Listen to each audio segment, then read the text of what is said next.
Depuis des années, la province de la Chuapa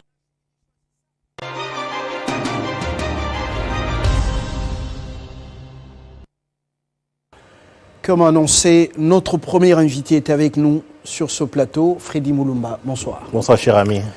Oui, vous avez plusieurs casquettes pour le journaliste, vous le demeurez, politologue, également écrivain. Et voilà. Loin des fonctions, on peut dire actives, mais dormantes sur ce plateau. Ok.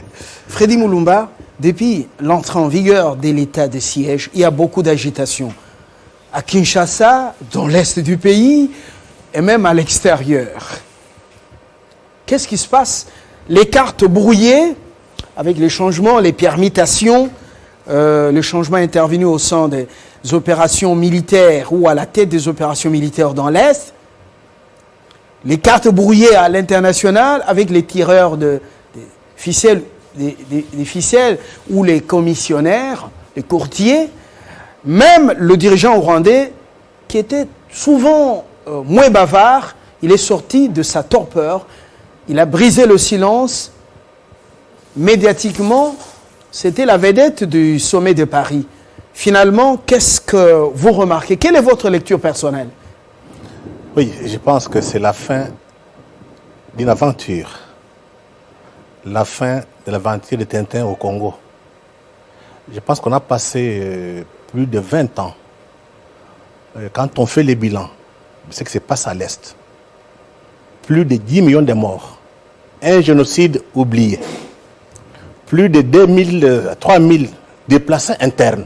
Et Kagame, lui, il a fait le déni. Il ne reconnaît pas un génocide au Congo. C'est son avis, il faut le laisser parler. Nous sommes une puissance, nous défendons nos propres intérêts. Il peut parler comme il veut, c'est son problème. Mais il faut dire que, je dis, c'est la fin d'une aventure. Je pense que quand le président Tshisekedi a pris une décision, d'abord de mettre l'état de siège à Ituri et au Nord Kivu, c'est parce que ces deux provinces, c'est là où se trouve, je dirais, les plus grandes richesses du Congo. Vous avez en Ituri l'or. Vous avez au nord et sud Kivu, vous avez le coltan. L'or, actuellement, il est tellement recherché sur le plan international. Avec déjà une usine de transformation à Kigali. Pas seulement à Kigali. L'or qui passe par... ça passe aussi par Kampala. Uganda, oui. Donc, les entreprises... Direction la Suisse. Les entreprises en passant par Dubaï. Oui. Les entreprises qui sont installées à Kigali, tout comme à Kampala, ce ne sont pas des entreprises rwandaises ou bien ougandaises. Ce sont des entreprises des multinationales occidentales qui utilisent le Rwanda et l'Ouganda pour nous piller. Et quand le président Tshisekedi a décidé de mettre ces deux provinces sous état de siège, ça signifie qu'on a coupé les sources de revenus pour ces entreprises. Voilà pourquoi l'agitation. Mais aussi les cartes brouillées en termes d'information, ceux qui donnaient l'information à l'ennemi à l'extérieur, apparemment, il y a beaucoup d'agitation. Est-ce que ce n'est pas à cause principalement de ça? Et les vraies motivations de la réunion de Paris, du sommet de Paris, est-ce que ce sont les fameux milliards virtuels? Non, je pense qu'il y a dans ces sommets, il y a tout. Hein, on parle de tout. Mais en réalité, vous savez que le président Tshisekedi est président de l'Union africaine. Il est parti là-bas en tant que président de l'Union africaine, mais aussi président de l'RDC. Ça n'empêche pas qu'on parle de cas de problèmes de Grand Lac. Mais ce qui est vrai, l'aventure est arrivée à la fin. En mettant le militaire à la tête des provinces jusqu'au niveau au bas de l'échelle, on va contrôler tout. Ce qui est beaucoup plus important maintenant, Fabien, qu'on contrôle là où se trouvent les mines. Là où les gens exploitent les mines. Que ce soit l'or ou le coltan. Dès qu'on met la main sur ça, on met l'armée. Cette guerre va terminer. Parce que c'est à cause de ces mines que tous les aventuriers occidentaux sont à Kigali, ce qu'on appelle globalistes, mondialistes, et en Ouganda. On envoie des armes, on vend des armes. Quand vous partez à l'Est, là, il y a plein d'armes. Ça vient d'où? De l'Ouganda et de Rwanda. C'est très clair. Et quelle est votre compréhension personnelle lorsqu'on sait que le président Tshisekedi, c'est le président de l'Union africaine, son intervention à l'Élysée pendant ce sommet les principaux médias rattachés au Quai d'Orsay, vous les connaissez tous, radio et chaînes de télévision, prennent un extrait et laissent le reste. Mais Kagame, c'est la vedette, avec de longues interviews. Oui, je pense qu'il ne faut pas se plaindre. Non, on n'est pas dans les plaintes, on est dans les analyses. Oui, mais voilà. C'est bien. Quel est le non-dit? Non, je pense qu'il y a un problème ici. Les médias étrangers qui émettent chez nous sont là pour les intérêts de leur propre pays, pas pour les intérêts du Congo. Aujourd'hui, on a mis l'ordre, on va mettre l'ordre à l'Est. La plupart des entreprises qui exploitent ces entreprises, donc les minerais chez nous, ont des relations avec tous ces médias. Donc ils ne peuvent pas parler du bien du Congo. Et moi je pense qu'aujourd'hui, le président a pris une décision de mettre l'état de siège. Il ne faut pas oublier, la guerre n'est pas seulement militaire, elle est aussi médiatique. Si on donne de mauvaises informations, on se perd la guerre. Ça signifie quoi? L'état de siège, c'est déjà un grand pas. Il fallait plus loin. Ça signifie qu'il faut contrôler les médias qui sont dans cette zone, que ce soit les médias étrangers ou bien les médias communautaires. Parce qu'à travers ces médias-là, on peut décourager nos propres militaires. Et comme on a suspendu toutes les activités politiques pour la sécurité, pour qu'on gagne cet état de siège, donc qu'on gagne cette guerre, on doit suspendre tous les médias sur place. L'Amérique l'a fait quand elle est partie faire la guerre en Irak. Il n'y avait pas d'autres médias. C'était les médias qui devraient donner l'information de l'armée. On n'a pas d'autre choix, si on ne les fait pas. Mais pas toutes les informations de l'armée, parce qu'il y a des choses qu'on doit garder loin du grand public, parce que c'est le secret d'État. Non, je pense que là, les Américains sont partis en Irak avec leurs médias. Tu es d'accord de donner l'information qui vient de l'armée, on t'accepte. Sans ça, tu ne passes pas. La sortie médiatique de Paul. C'est important quand je parle des médias, parce que cette guerre, ou bien le succès de l'état de siège, dépend du traitement de l'information et de la communication dans cette zone. Et deuxième chose, les ONG internationales, elles sont concentrées à l'Est. Il faudrait pour le moment qu'on prenne une loi claire interdisant la présence d'ONG dans cette zone, parce que c'est une zone de guerre. Et là, on est sûr, si on met les ONG hors d'état de nuire, et certains médias qui font la propagande contre notre pays, là, l'état de siège serait un succès. Le président de la République reçoit son homologue rwandais à Paris. C'est lui qui lui accorde l'audience. Il entre, bonjour mon frère. Et puis après, c'est terminé. C'est l'autre qui monte dans les médias pour faire des annonces. L'intervention de l'armée rwandaise n'est pas exclue éventuellement. Stratégiquement, un homme qui veut mettre son homologue en difficulté avec son peuple, où ce sont réellement des choses qui se sont dites. Et lui, il a bien voulu mettre au grand jour, nous mettre au parfum que l'armée rwandaise viendrait sur notre salle. Je pense que si l'armée rwandaise devrait venir, il n'allait pas parler. Donc il y a un problème. C'est pour brouiller les cartes. On a fait avec l'armée rwandaise combien d'opérations? Depuis 2009 jusqu'à ce jour, est-ce qu'on a neutralisé les FDLR? Rien. En fait, qu'on ne soit pas naïf, c'est notre armée qui est capable de défendre nos intérêts et notre territoire. L'Ouganda, tout comme le Rwanda, viennent pour brûler les cartes. Mais vous savez, en politique, les chefs ne peuvent pas parler. Mais ce qui compte, c'est le terrain. Mais Tshisekedi garde son calme, il reste serein. Et son homologue rwandais s'agite beaucoup là. Finalement, c'est quoi? On ne comprend. Il s'attaque à la MONUSCO. La MONUSCO a échoué, comme s'il était devenu vraiment congolais, avec beaucoup de soucis de ce qui arrive au Congo. Il dit qu'il connaît le point stratégique. Alors finalement, on a un deuxième président, Kagame, au Congo, on ne comprend rien. Pourquoi cette agitation alors que Museveni, oui, aussi l'armée ougandaise semble avoir plus de soucis pour nous maintenant, pour nous aider à traquer les ADF, alors les non-dits. Je pense que notre armée est capable de mettre de l'ordre maintenant. Voilà leur inquiétude. on n'accepte pas qu'il vienne encore faire des aventures. C'est terminé. Je viens de vous dire ici que la donne a changé dans la sous-région. M. Kagame et M. Museveni avaient joué un rôle dangereux depuis la guerre de la Fidèle. C'est la fin d'une époque. Et je rappelle toujours aux gens ce que Mobutu avait fait à l'Angola. Ça terminait comment?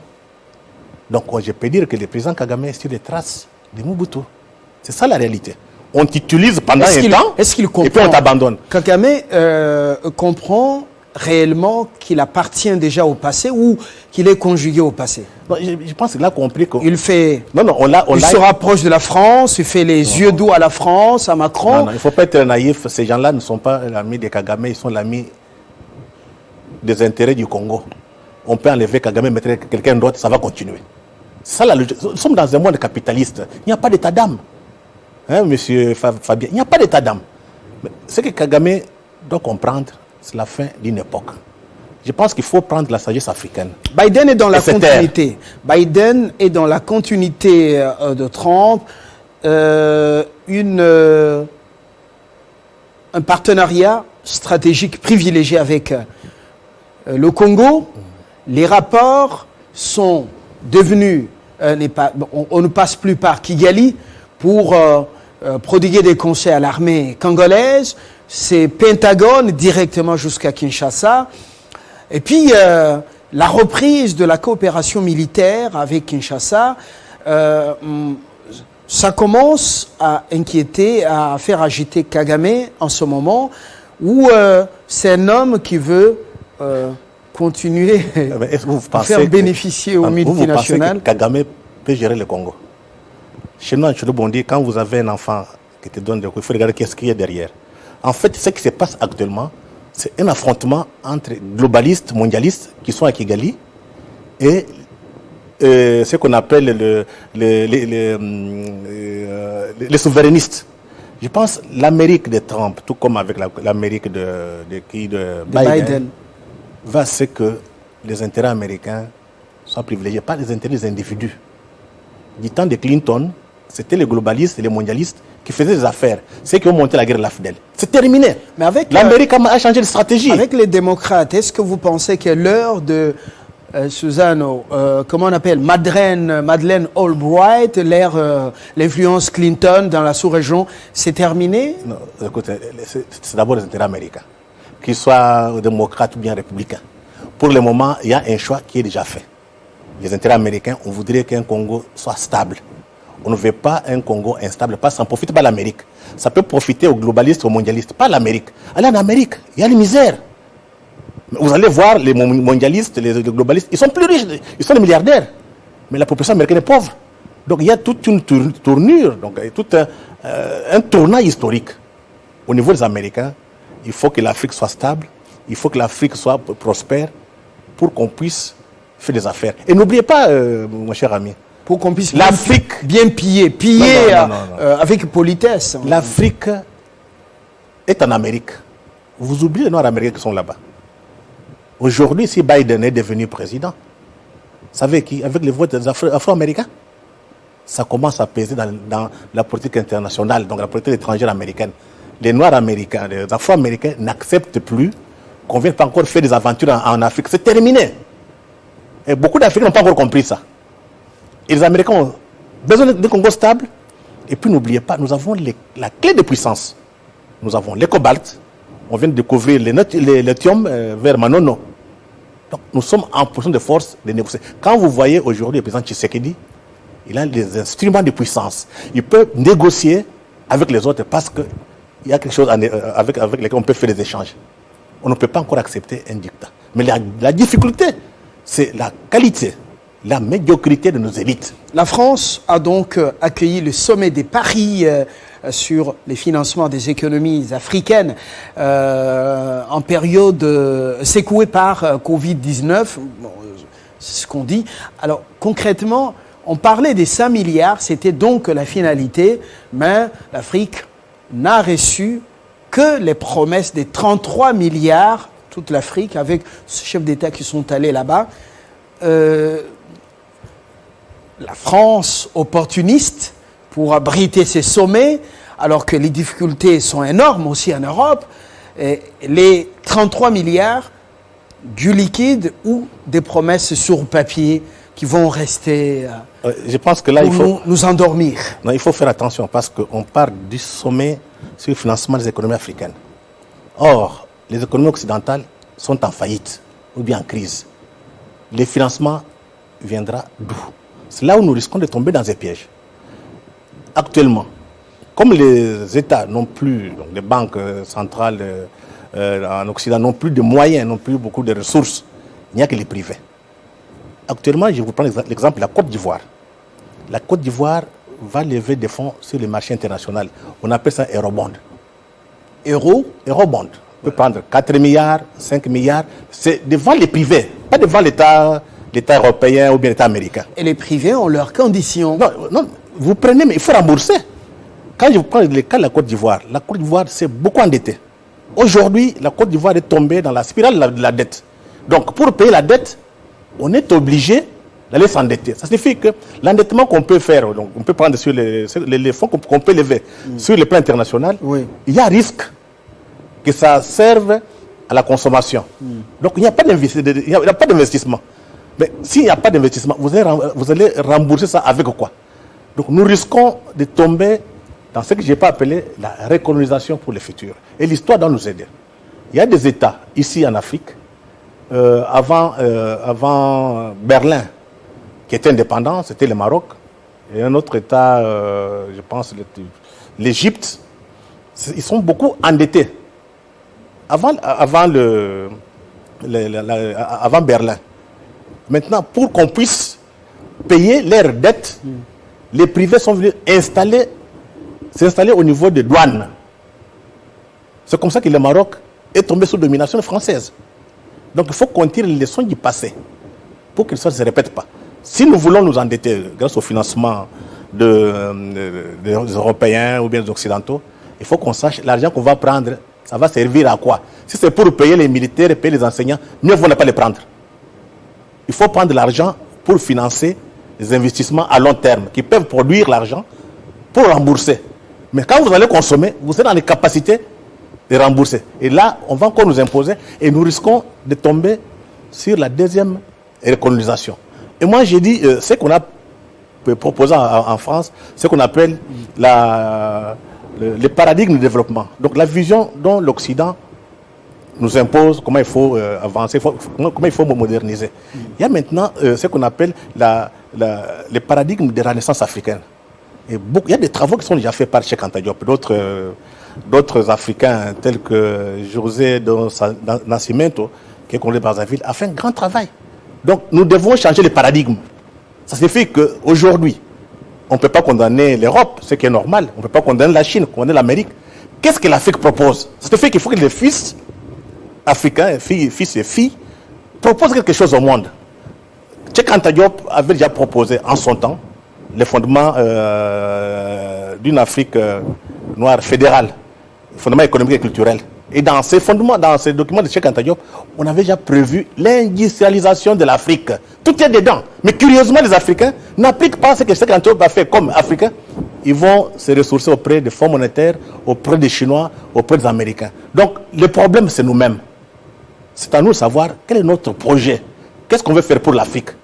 Et demander aux Américains, demander aux Chinois, demander aux Européens, regardez notre projet, vous pouvez facilement les financer. Mais les Africains ne font rien. Ils attendent qu'on les propose et tout le monde se déplace. Donc, c'est à nous de changer de paradigme et mettre à la place des paradigmes de développement, les paradigmes de la renaissance africaine. Et l'argent qu'on prête à l'Afrique, ça prend la direction des poches des individus. Et ça, c'est grave. Même si vous allez emprunter des milliards et des milliards de dollars. Freddy Mulumba, on termine par là. L'approche Tshisekedi, c'est par moment la nonchalance, c'est subir, c'est laisser. On se souvient de l'état de siège, ça n'a pas fuité avant, ça a été une surprise, beaucoup d'agitation ici et ailleurs. Après ce que Kagame vient de dire, d'abord, il méprise quand même Dr Mukwege, il dit un prix Nobel pour rien. Il dit qu'il n'y a pas eu génocide ici. Il n'y a pas de Rwandais qui déstabilise. Alors que le Burundi prouve le contraire dans la déstabilisation de la sous-région. Alors, l'approche Tshisekedi est une approche qui paye, ou une approche qui est trop diplomatique quand même? Non, je pense qu'il en va de son tempérament. C'est quelqu'un qui ne se fâche pas, il part calmement, mais il sait là où il part. Je pense que ces changements, cette transition pacifique qu'on a eu aujourd'hui à Kinshasa, donc en RDC, c'est une chance pour notre propre pays.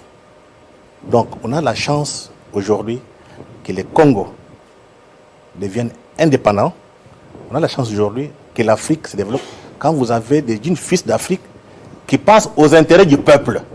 Mais n'oubliez pas, le président Tshisekedi, il est président de l'Union africaine et son thème principal, c'est l'Union africaine au service des peuples africains. Donc c'est une nouvelle donne. Mais le problème, est-ce que les élites africaines ont-elles compris? Mais l'Union africaine elle-même, les dirigeants sont non, les élèves de l'Occident. Non, je parle de l'actuelle présidence. C'est très clair, l'Union africaine au service des peuples africains. On peut les déstabiliser à tout moment par l'Occident, coup d'État, rébellion. Soyez là, on peut vous garder. Le problème n'est pas celui-là. À tout moment, vous pouvez partir. Le problème n'est pas celui-là. C'est d'avoir ce qu'on peut appeler une masse critique. Avoir des gens qui comprennent les discours du président Tshisekedi et d'en parler au peuple. Vous êtes politiquement fort quand les peuples africains sont organisés et sont conscients. Mais curieusement, vous allez voir dans tous les médias africains, j'ai fait le tour, trop peu parlent de ce thème Union africaine au service des peuples africains. Ça signifie quoi? Les ennemis de l'Afrique ont déclenché une guerre. Nous devons nous préparer. Quand on dit une guerre, c'est pour créer un rapport de force. D'abord, un rapport de force intellectuelle. Il faut que les Africains commencent à produire une pensée africaine en économie, en politique, en droit. Ça dépend de nous. Les Européens, les Américains, les Chinois ne viendront jamais travailler à notre place. Donc, nous avons une chance aujourd'hui d'avoir un panafricaniste convaincu à la tête de l'Union africaine. Donc, c'est aux élites africaines et congolaises de prendre conscience. Si nous ratons ça, je vous assure, monsieur Lumbala, on n'a pas d'avenir. Parce que le monde de demain, c'est le monde des civilisations. Ce qu'on appelle les grandes puissances de demain, ou bien la structure de la diplomatie de demain, sera basée sur la culture. Vous aurez, actuellement, vous avez l'affrontement entre la Chine et l'Occident, l'Amérique et la Chine, sur base de valeurs. La diplomatie, ça sera sur base de valeurs. Dites-moi un peu, les Africains vont proposer quelles valeurs au monde de demain? On vit dans un désordre total. Nous avons des élites aliénées. La confusion. Faites le tour de l'Afrique. Quelques pays sortent un peu. Mais le reste, c'est une catastrophe. Mais comment est-ce que tous ces gens qui ont été à l'école occidentale peuvent accepter, peuvent s'accommoder au désordre? Vous voyez Kinshasa. Quelle confusion. Comment est-ce qu'on peut accepter un pays qui regorge beaucoup de minéraux, beaucoup d'intellectuels, mais la population est pauvre? Comment est-ce qu'on peut accepter l'université de Kinshasa qui est là? On est incapable de penser à la démographie sur le plan dans la capitale. Et c'est quand vous partez sur les victoires, les matins ou bien les soirs, c'est là vous voyez le cafouillage total. Comment est-ce qu'on peut être incapable de penser à organiser votre propre société? Ça, les questions de fond.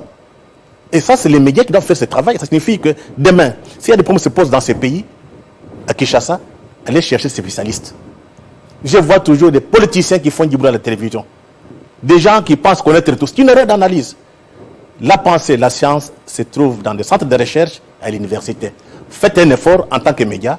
Quand un problème se pose, à l'université, cherchez des gens pour éclairer notre opinion, éclairer notre peuple, éclairer l'élite politique. C'est ainsi qu'on peut s'en sortir de ces désordres.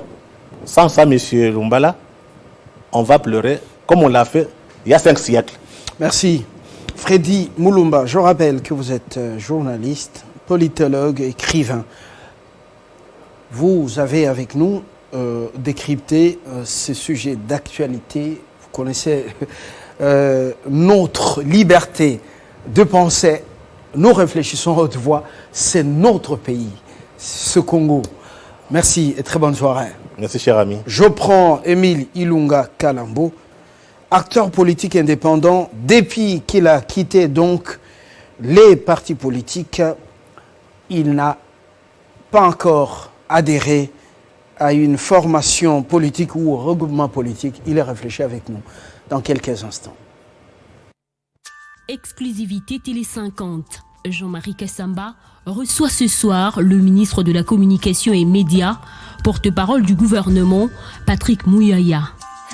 Ce soir, à 20h, le ministre de la Communication se penche sur l'actualité brûlante en République démocratique du Congo, le nouveau gouvernement dit de Warriors, l'état de siège décrété par le chef de l'État, Félix Tshisekedi, au Nord Kivu et en Ituri, sans oublier les derniers propos du président rwandais, Paul Kagame, sur les crimes commis dans l'est de la RDC. Une émission spéciale et exclusive sur Télé 50. Ne manquez pas ce soir à 20h.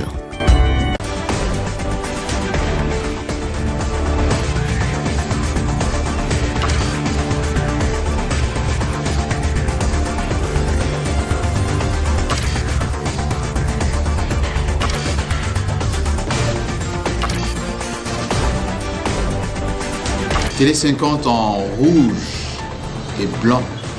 Oui, c'est chic, c'est doux. Restez chez vous, sur Télé 50. Très bientôt.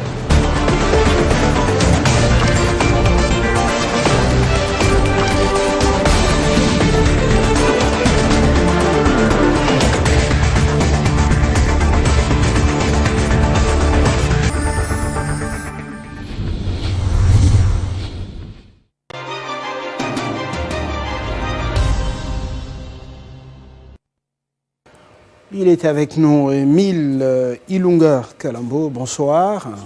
Monsieur Ilunga, vous êtes acteur politique indépendant.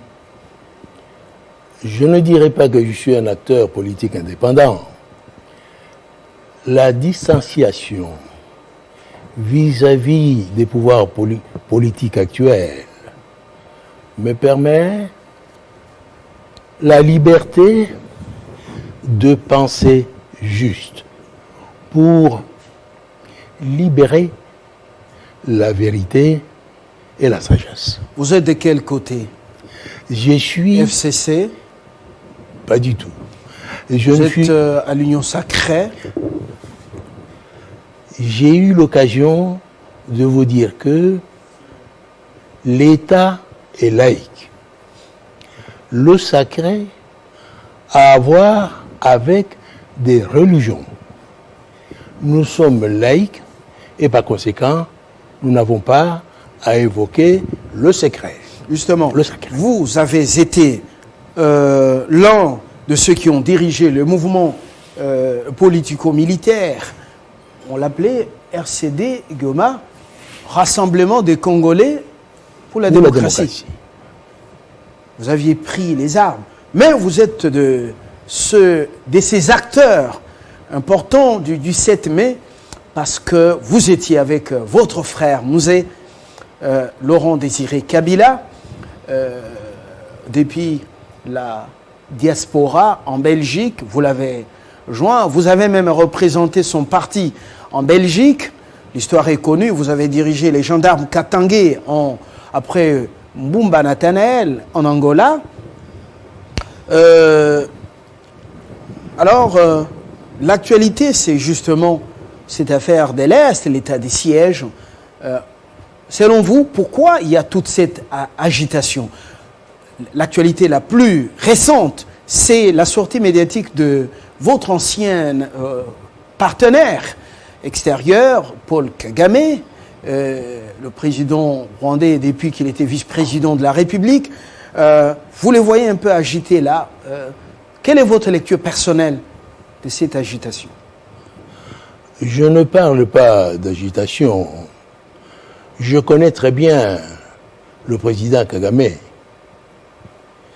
Pendant que le Congolais fait dans l'émotion, Kagame fait dans le rationnel. Il n'est pas dans l'émotion. Je le connais bien. Il s'attaque à Mukwege, prix Nobel pour rien. Il n'y a pas eu génocide au Congo. Il oublie, en fait, c'est vraiment un affront aux Congolais. Il s'attaque à la MONUSCO, 20 ans pour rien. Si eux, ils étaient là, ça n'allait pas durer. Franchement, une approche communicationnelle pour nous provoquer et mettre le président en difficulté avec son peuple, le président Tshisekedi. Monsieur qui connaît bien le Congo pour avoir envoyé des gens ici. Alors finalement, vous dites c'est un homme rationnel, vous continuez à lui jeter des fleurs.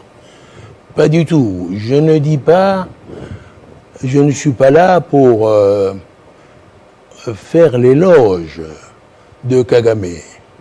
Je suis là pour constater que pendant qu'il est dans le rationnel, nous sommes dans l'émotionnel. On peut s'en passer quand même.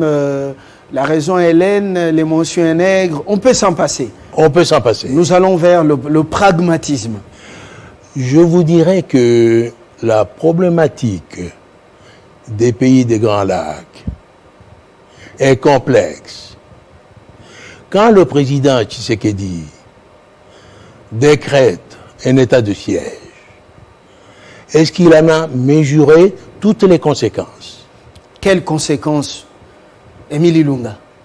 Alors que le peuple a été massacré tous les jours, le sang a coulé à flot, les minéraux pillés, toutes les ressources. Quelles conséquences? Les conséquences imprévisibles. Comme quoi, par exemple? Le dérapage. Dérapage sous quel plan? Je vais vous expliquer, monsieur Lumbala. Je vous ai dit que je devais être incisif. Absolument. Avec vous. Je vais vous dire ceci. Lorsque les forces négatives sont manipulées et attaquent un territoire du Congo, et que nos forces armées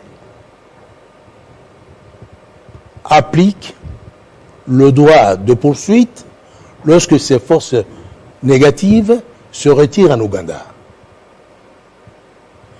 Que va-t-il se passer?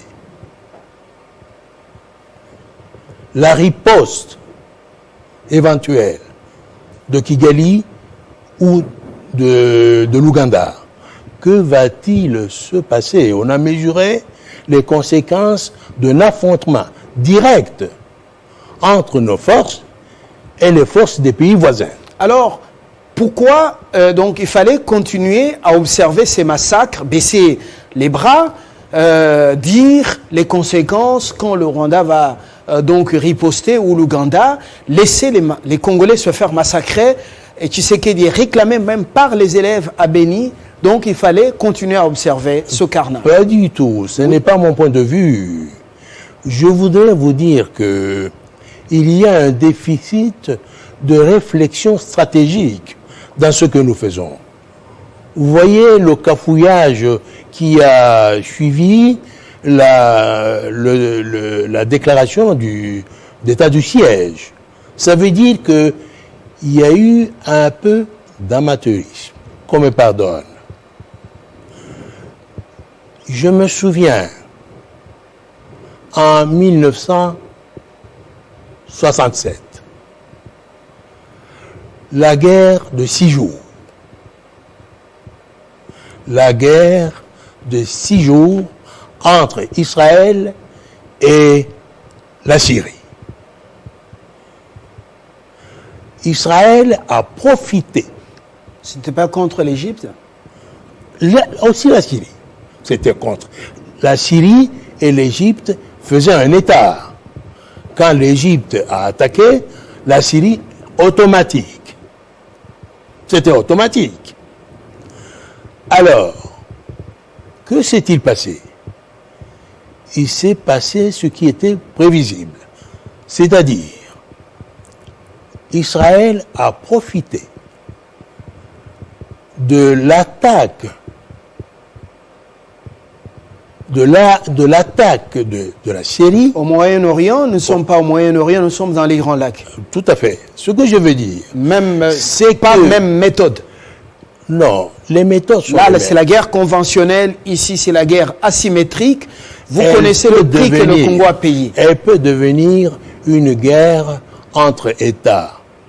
Le droit de poursuite que nos forces congolaises peuvent pratiquer, mettre en mouvement lorsque les forces négatives nous titillent, si nous franchissons les frontières, soit ougandaises, Oui. soit rwandaises, les forces de ces deux pays peuvent envahir. Oui, mais Ce qui peut se passer, ce qui s'est passé. Le Congo a une armée, monsieur Ilunga. Vous avez peur, pourquoi? La libération, la vraie libération de cette nation passe par des sacrifices. Pourquoi vous qui avez pris les armes contre Mobutu et après contre Laurent Désiré Kabila, pourquoi vous avez peur?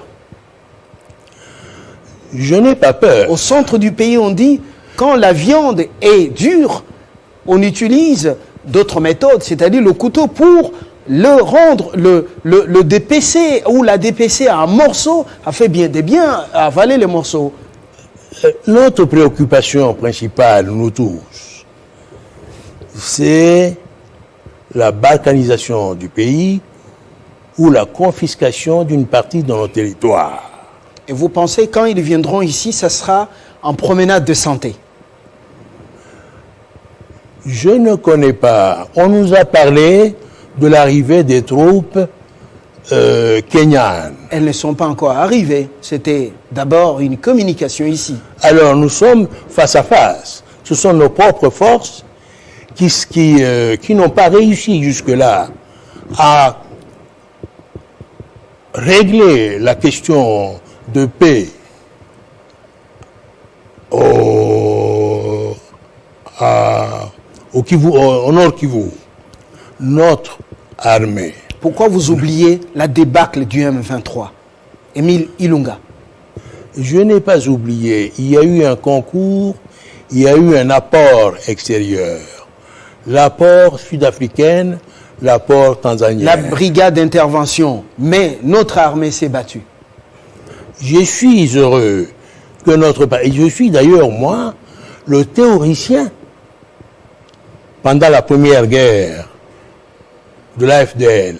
J'étais le théoricien qui prônait la présence des forces congolaises aux côtés des Alliés. Et c'est ce qui s'est passé. Maintenant, j'en viens, M. Lumbala, à mon inquiétude principale. Le droit de poursuite et la riposte des Alliés. Cette riposte peut conduire les forces des pays voisins à occuper notre territoire. Mais chez nous, il y a des hommes. Mibali, comme on dit en lingala, nous avons des hommes. Mibali, ils sont ici. Qu'est-ce qui justifie votre crainte? Parce que ce n'est pas tous les jours qu'on doit avoir peur. Je n'ai pas peur. Et je suis convaincu que le Congolais est courageux. Je suis convaincu que nous sommes un grand peuple. Mais ce peuple doit avoir une direction.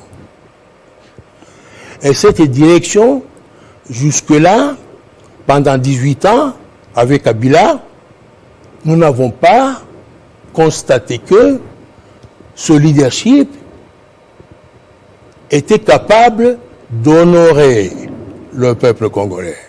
Est-ce que vous connaissez les non-dits de toutes ces guerres, Émile Ilunga? Les non-dits de toutes ces guerres, c'est ceux qui passent par ses voisins, qui ne sont même pas une véritable force. Vous connaissez les non-dits. Vous avez été au RCD, vous avez dirigé le RCD. vous connaissez les non-dits, sont les richesses du Congo, n'est-ce pas? Absolument. Alors, en ce moment ici, vous cherchez une direction de ce peuple, comme si ce peuple n'avait jamais été dirigé. Écoutez, ça fait combien de temps que le peuple du Nord Kivu souffre? Ça fait combien de temps? J'étais président du RCD. Pendant que je conduisais... À la merci du Rwanda. Au service du Rwanda. Absolument pas. Il y a des contradictions internes, des questions de pouvoir et de gestion interne qui nous ont amenés à nous opposer à nos frères. Parce que cette guerre avait une dimension interne et une dimension externe. Mais vous avez vu le traitement qui vous a été infligé au RCD. Les Congolais qui ont été placés à la tête de ce mouvement n'étaient que des étiquettes. Wamba Diawamba, Émile Ilunga Kalambo, qui encore, Zaïdi Ngoma. Et vous avez, lorsque vous vous êtes comporté en Congolais patriote, vous avez vu que vous n'étiez plus en odeur de sainteté avec les envahisseurs, les pilleurs. Je suis un patriote et je me suis conduit comme un patriote. Je n'étais pas un pantin. Je ne l'étais pas. Mais j'avais des objectifs internes à atteindre.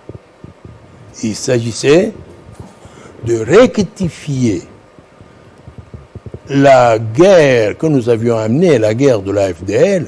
Il fallait la rectifier parce que la dérive avec le frère Laurent Kabila, la dérive, eh bien, c'était vers une nouvelle dictature. Et je ne me suis pas battu pour instaurer une nouvelle dictature. Mais un mouvement soutenu militairement par le Rwanda, alors qu'au Rwanda, un dictateur trône là, ça fait combien de temps? Et vous regardez vous-même les sorts réservés même à ceux qui sont francophones. J'ai fait plusieurs fois Kigali. Alors, au-delà de ce décor qu'on nous présente et de cette promotion de bonne gouvernance, il y a à manger, à boire, à vomir. Il y a des endroits auxquels les yeux ne peuvent pas accéder, tout simplement parce qu'il ne faut pas voir la misère dans la banlieue là, la misère. Alors, ceux qui balayent les routes, regardez-les bien. Les privilégiés sont ceux, ces agents des APR qui sont venus de l'Ouganda ou qui sont venus d'ailleurs les anglophones.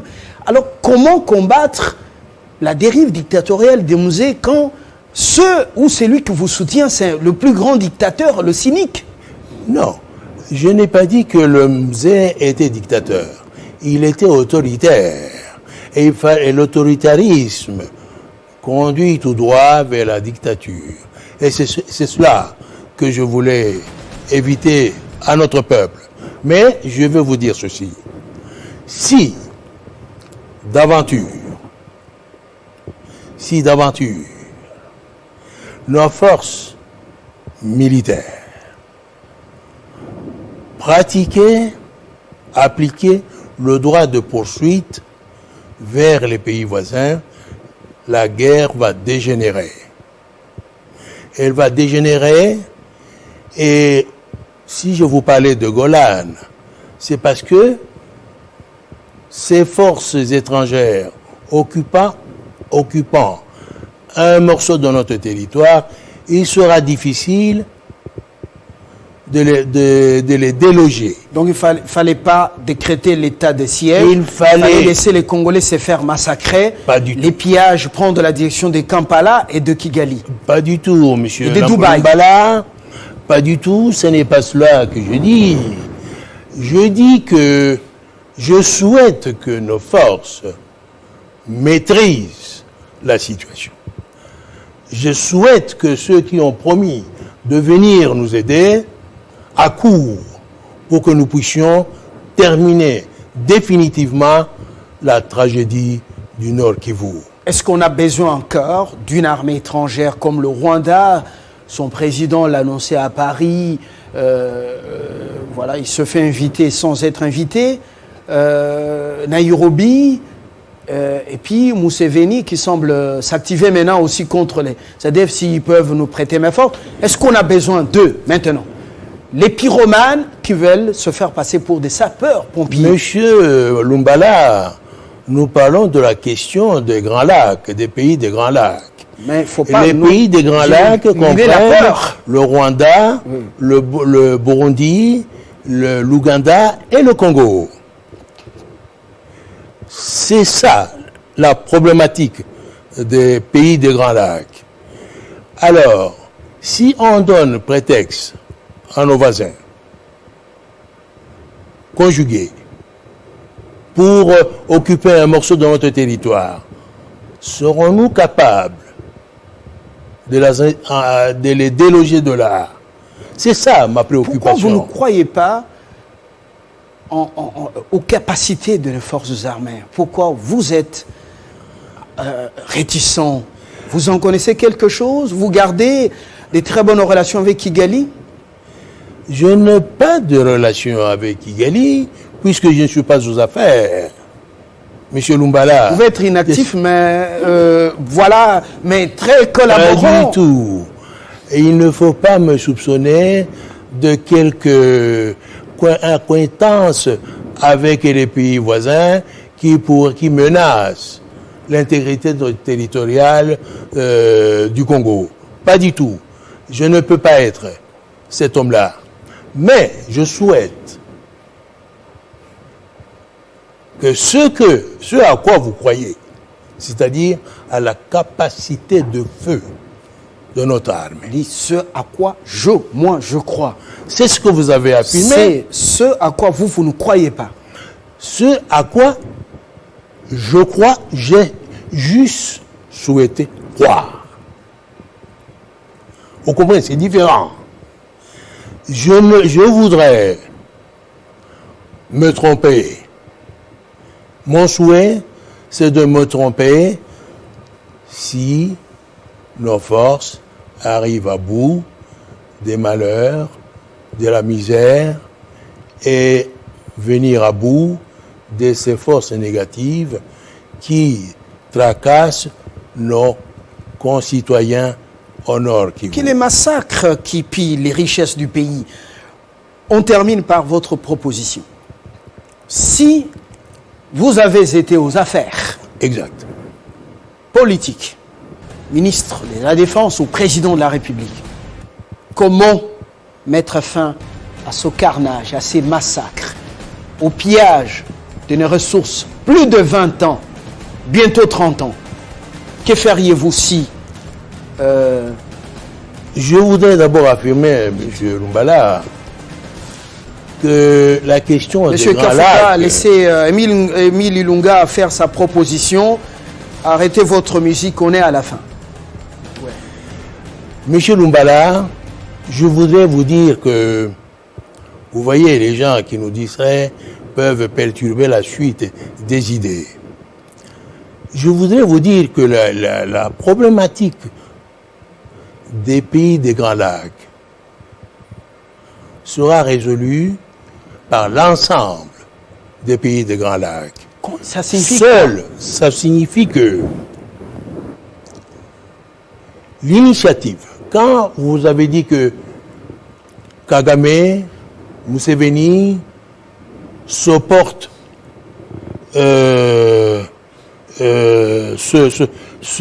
veulent nous venir en aide pour résoudre notre question. Monsieur Ilunga, vous avez fait les humanités gréco-latines, vous êtes fort dans la rhétorique, mais allez tout droit au but. Si vous êtes dirigeant de ce pays, oui. Qu'est-ce que vous allez faire? Vous voulez bien que ça soit une solution concertée, comme si c'était dans une église où les pasteurs, les évangélistes, les prophètes ont la même vision. Nous ne sommes pas en guerre contre le Rwanda, ni contre actuellement. Nous ne sommes pas en guerre contre le Rwanda, ni contre l'Ouganda. La problématique de la question des Grands Lacs intègre les pays. La solution sera collective. Les Rwandais ont envoyé ses troupes il y a quelques années dans la traque des terroristes ou de rebelles, entre guillemets. Quel a été le résultat, Monsieur Ilunga? Le résultat a été le fait de dirigeants congolais. Vous savez, la rupture entre Kamere et Kabila a été cette question-là. Vous vous rappelez? C'est parce que nous-mêmes, nous n'avons pas été capables de conduire cette opération. Et Kamere avait raison de condamner Kabila. Alors, on a compris. Monsieur Ilunga, la solution, la libération de ce pays, la vraie libération, c'est l'affaire des Congolais. Une solution concertée, on a vu, ça n'a rien donné. Le Rwanda déstabilise le Burundi. Ndayishimiye marche sur les traces de Nkurunziza Pierre, fin Nkurunziza. Le Burundi a compris la ruse du Rwanda et apparemment, vous conseillez ce qui ne peut pas être fait en ce moment.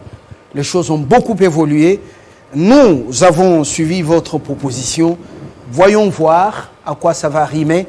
On attend les 30 jours, les bilans des opérations. En tout cas, de cet état de siège. Monsieur Lumbala, je suis convaincu que pour qu'il y ait la paix au Congo, il faut l'apport de l'ensemble des pays des Grands Lacs. Ce n'est pas l'avis de tous les Congolais. D'ailleurs, les choses évoluent autrement. Les collabos externes et plutôt internes et leurs amis extérieurs sont en train d'être dénichés. Je vous donne l'information, 60 à Béni ont été donc appréhendés avec même des armes. C'est pour vous dire que dans 30 jours, on fera le bilan et la suite. On reviendra à vous peut-être pour voir votre solution, si elle tient encore la route, si elle peut être appliquée. Bonsoir. Je vous remercie, Émile Ilunga. Je rappelle que vous êtes un ancien premier vice-président du Sénat sous 1+4, ancien président du RCD Goma. Vous prenez des solutions concertées au niveau régional, sous-régional, et non pas l'état de siège qui pourrait avoir des conséquences néfastes selon vous si les voisins reçoivent des attaques venant de chez nous. Bonsoir, le journal et après.